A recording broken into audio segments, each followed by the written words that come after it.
Entre classicisme et excentricité, le Saint-James, ce n'est pas l'adresse que l'on conseille aux premiers venus. Mi-château, mi-maison de famille et aussi vrai club très privé. Ce mélange de grandiose et d'intime caché dans un écrin de verdure en plein Paris, c'est d'abord une institution teintée d'extravagance.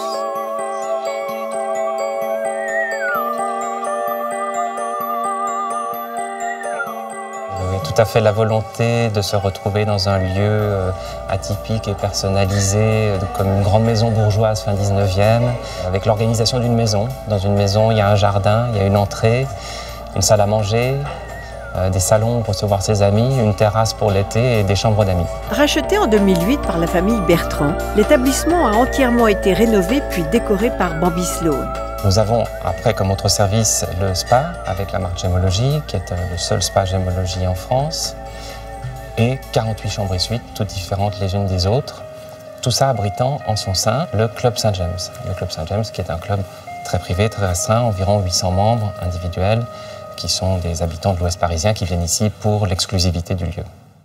Poétesse et chimérique, Bambi Sloane est la plus atypique des décoratrices, reine de la récup et aussi précurseur du bohème surréaliste. Je voulais absolument ici faire une chambre pour Madeleine Castin. D'abord parce que ici nous sommes dans un petit palais Napoléon III. Donc tout ce qu'aurait pu adorer Madame Castin. Dans la chambre, mettre des rideaux de mousseline, un petit pompon, un petit peu comme à Lèves, et faire plein de clins d'œil à Lèves, avec quand même des choses qui m'appartiennent complètement.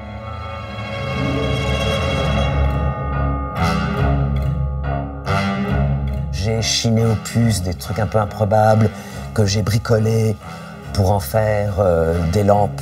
En fait, c'est comme si c'était des lampes à poser, mais sans pied. J'ai également fait une vitrine, qui est de l'autre côté, une petite vitrine en bambou, où j'ai mis des objets très personnels. Donc il y a le portrait de Madeleine, le portrait de Marcelin, son mari qu'elle a adoré.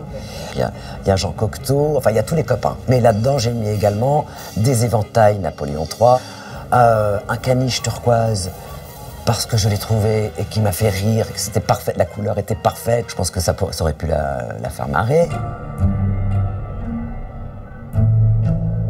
Je me suis servi de chaque possibilité de faire une chambre que j'avais envie de faire. Alors, et heureusement, à chaque fois je m'étonne, j'ai encore envie d'un truc, encore un truc nouveau, autre chose, tout en restant dans un esprit, pas de...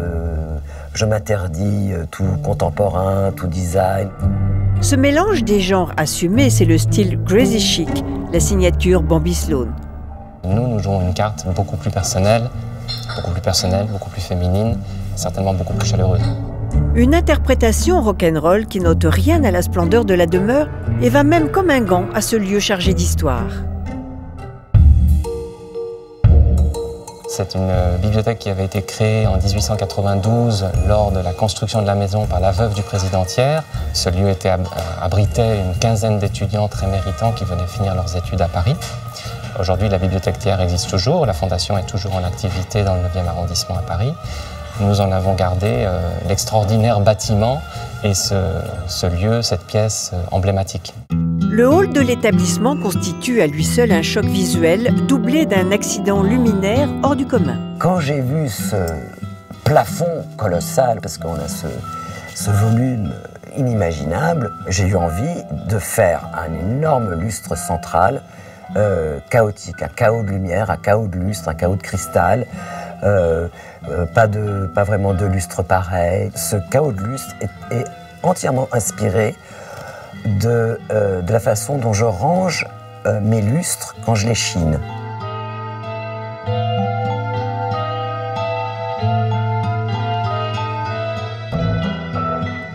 J'ai fait une espèce de jeu de quilles avec les balustres de l'escalier. Il y avait deux jeunes femmes qui ont peint tout ça pour moi.